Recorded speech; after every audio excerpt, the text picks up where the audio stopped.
So just like Mark said, my main focus is on outsourcing. I basically do the same thing that Royce does, is the outsourcing.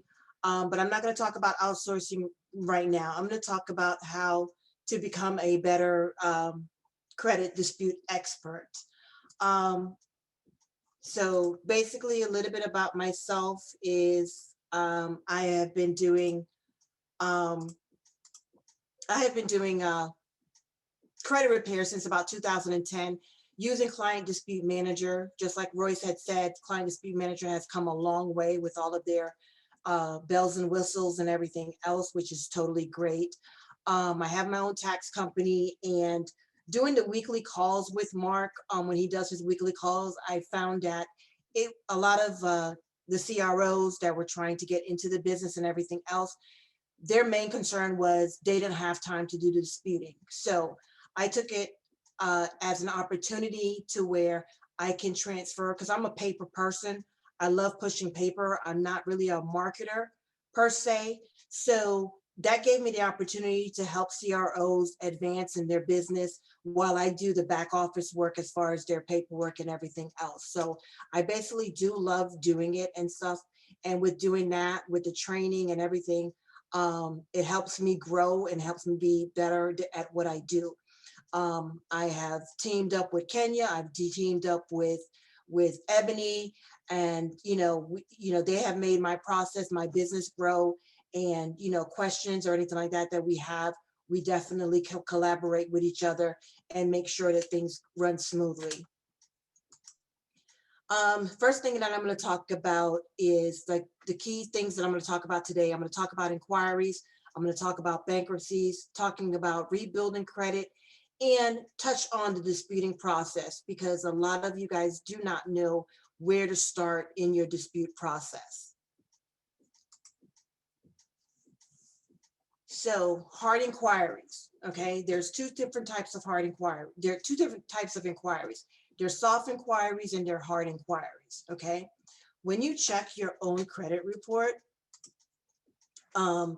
you can, that's considered a soft inquiry. Like if you're checking Credit Karma, if you pull your credit report from like Identity IQ or places like that, that's a soft inquiries.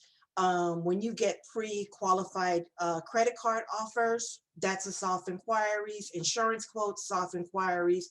Employment verification, soft inquiries. Hard inquiries, if you're applying for credit, such as a mortgage, auto loan, or a credit card, the lender, or anything like that, and you've given permission for them to pull your credit, that's basically a hard inquiry. Student loan applications, personal loan applications, rental applications. One thing that I see a lot that comes across is that, when you guys give us a file to outsource, it's like, hey, my client wants all the inquiries disputed. And one thing that you have to ask your client is like, hey, did you actually make these inquiries? Because if you didn't make the inquiries, then yes, we can dispute it. But if you made the inquiries, then, they are permissible. Okay. So inquiries can hurt. Yes. Too many inquiries, too many hard inquiries in a short period of time can be concerning to a lender, especially if they're looking at your credit report. Hard inquiries remain on your credit report for at least 2 years, but their impact, is lessened over time. So if you are, let's say, car shopping, okay?